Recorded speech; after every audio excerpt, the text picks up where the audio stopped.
All right, let's take a look at some basic image adjustments in Adobe Camera Raw. I've got two raw images here. One is a action shot and one is a food image, so a still life. Let's see how we can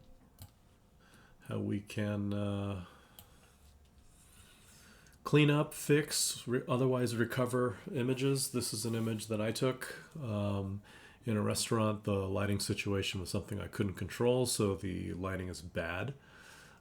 This is Adobe Camera Raw 12.3, the 2020 version.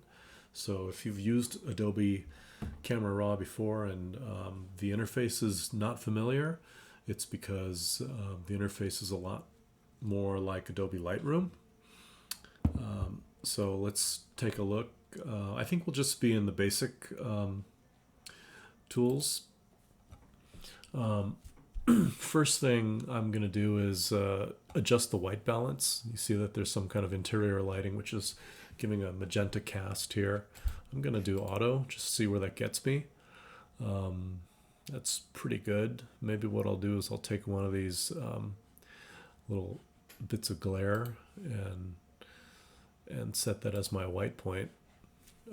That's a little bit better. Just going to warm it up a little bit.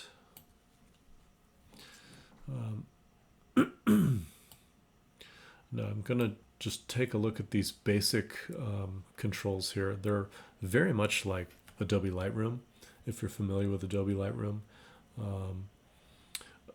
Lightroom has always had Camera Raw as a part of its editing control, so I guess it makes sense that Camera Raw is now adopting some of Lightroom's interface.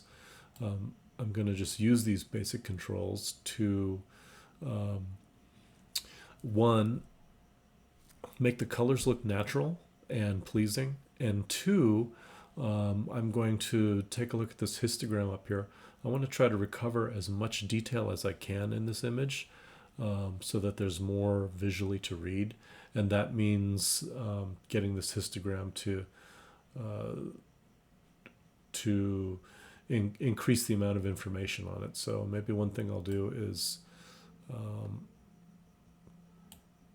adjust just my highlights and shadows.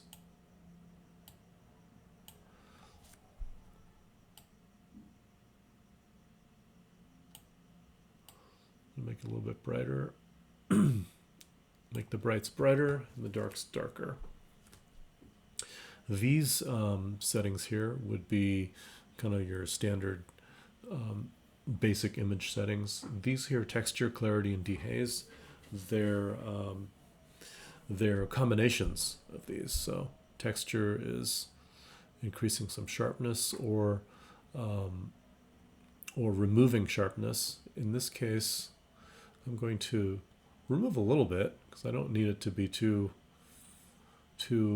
intense and crunchy, but as a result I'm going to increase the contrast to compensate.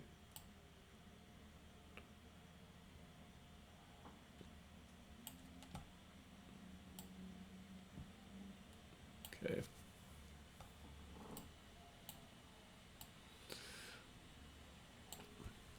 So I think this is probably pretty good. Let's take a look at there we go,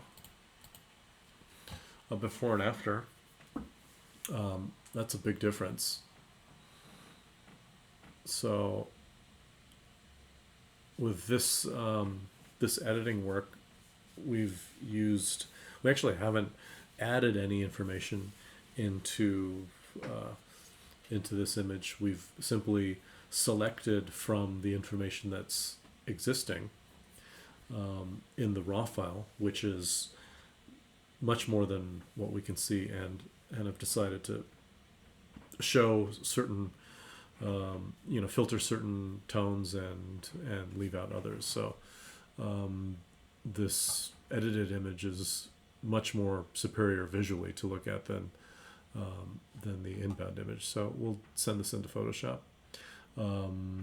One thing with Adobe Camera Raw, if you're sending an image, an edited image into Photoshop, make sure you choose the option to open it as an object. That will bring it as a smart object in Photoshop. And there we go. It's a smart object. You'll see the smart object icon in the layer thumbnail. So if there's any more to be edited on this, you can just click on that and it will open back up in Adobe Camera Raw. Let's take a look at this other image. It's an action shot. This one is from Shutterstock. So in theory, it's already been edited. In theory, it's perfect. So let's just see what we can do with an image that's perfect.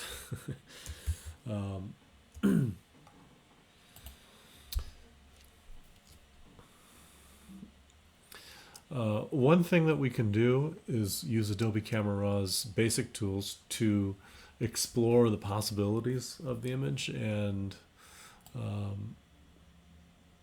if I change the exposure, in general it blows out. But one thing that I notice here, when my exposure is at base, the form of this person is almost silhouette. But if I raise the exposure, I see texture. There's a lot of detail in this photo. You see that the raw image has actually captured, the fabric. And I'm going to try to bring some of that out to add to the dynamic nature of this moment. But I'm not going to do it just by editing, adjusting this exposure in basic, because look at everything else that happens. I lose the warm tones and the dramatic moment of time of day in the sand. So what I'm going to do is use Camera Raw's layer masking feature. Well, I'm going to use the brush, which is like a layer mask, in that we can take that exposure that I was admiring and apply it as brush stroke that's going to act as a mask. So I'm going to take this exposure and I'm using this as a brush. I'm just going to brush that in right here. Hit enter and I'll see the result here. I can hit Z to get the magnifying glass, and I see that I've brought it back, brought quite a bit of it back. Once I've got this brush set, I can re-edit it or I can adjust it. So to modify this brush, here's the little icon indicating the brush, and there's my mask for the brush. I can click it, then it's red, and now the settings have come up. I can go ahead and modify them.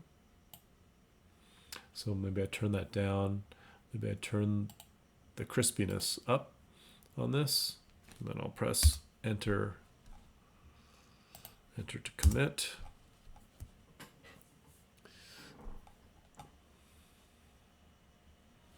Yeah. So let's take a look.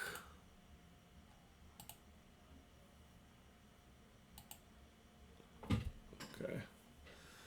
Yeah, so you can see there's a lot more detail here. Maybe, it's getting a little washed out. So maybe I need to go in and also, I'll increase the blacks and increase the contrast.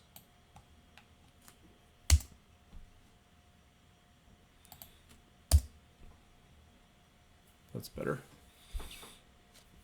Okay, so I've recovered some detail, and I've kept the darkness of the body. So there's a lot of things you can do in Adobe Camera Raw that that can be done to improve or edit or adjust the image before we bring it into Photoshop and start doing other things to it. One thing I want to do here is I'm noticing that there's a little flag. Let's go back to our regular mode. There's a little flag here. I don't know if that's from a Jeep or what. I think it's a Jeep because there's a lot of tracks here. So this image on first glance seems to be, kind of this image of personal freedom. But then when you look really closely, there's the scourge of society, recreational society. So I want to get rid of this stuff. So I'm going to use a different section, different tool.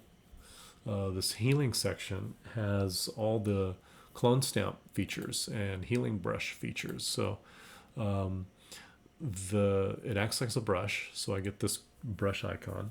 I will go ahead and click into this area here. So this area has become a red circle, and automatically this green circle shows up. This is the cloning source target feature. So it's whatever I clicked in is going to be the area that is affected, and then Camera Raw is suggesting an area to clone or heal into. So it wants to sample this green circle into this red circle. So I can actually click on this green circle and move around. You see that they're connected. They'll always be connected. I'm just going to move around and find a spot that looks like it's a good match. Maybe I'll go over here. And it's real time. So it's going to preview what it's going to look like. I clicked right here because this is the line of the sand dune, and I know that if I click my brush right here, I will be able to line it up along the line of the sand dune and get a pretty clean heel, right? Because it's going to copy half of the sand dune and half of the background, and it's going to do that in approximately the same place. And I see that there's a black, kind of this black tone here as the fringe of the sand dune on this uphill side and not on this downhill side. So I think maybe sampling from this side will be better. So I can actually line up my green circle so that it follows the line of the sand dune. Press enter to commit, and I see the result. And I'm just going to keep doing that. Here's my healing cursor. I'm going to just go to this one right here and heal that. I can change my brush size just like any other brush application in Photoshop. The bracket keys make them bigger or smaller. So I can apply as many brushes as I want, and stamps, healing stamps, and I can change the settings for each one independently. So if I want to go back and edit one, I can just click on the particular one and it will give me the source and the target. Let's go ahead and knock out this one, and I can of course overlap them.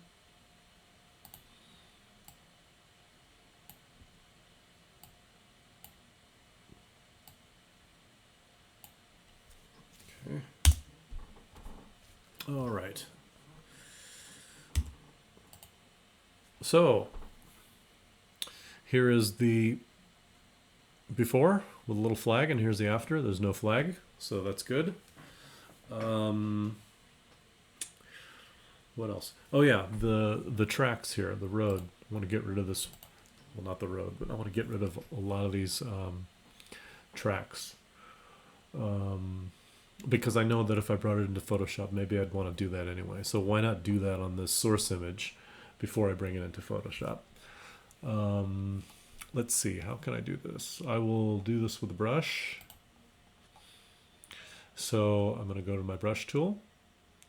And you see I've got this other previous adjustment brush to recover some of the contrast, the texture in this leaping guy's clothing.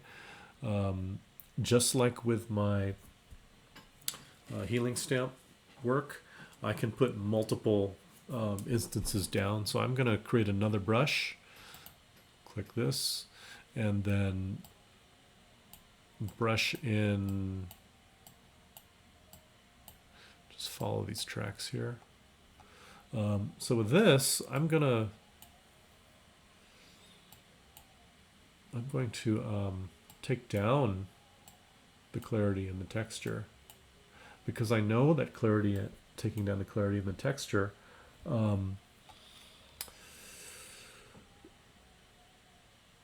reduces the apparent sharpness. Maybe I'll take down the sharpness too.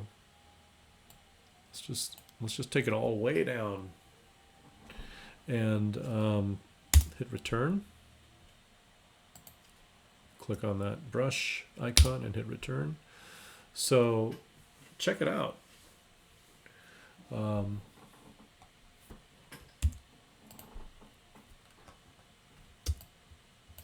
I've really groomed the sand dune quite a bit. I haven't completely gotten rid of it, but I'm kind of thinking that's okay. It's okay to have a little bit there, but it's definitely reduced quite a bit. Gets me back to the maybe what the spirit, the symbolic spirit of this image is. All right, so there you go. So 2 images demonstrating some different things that you can do in Adobe Camera Raw. One, basic editing of an image, adjusting the tonal settings so that the image can look really good. And then with this image here, just demonstrating some of the power of Adobe Camera Raw to actually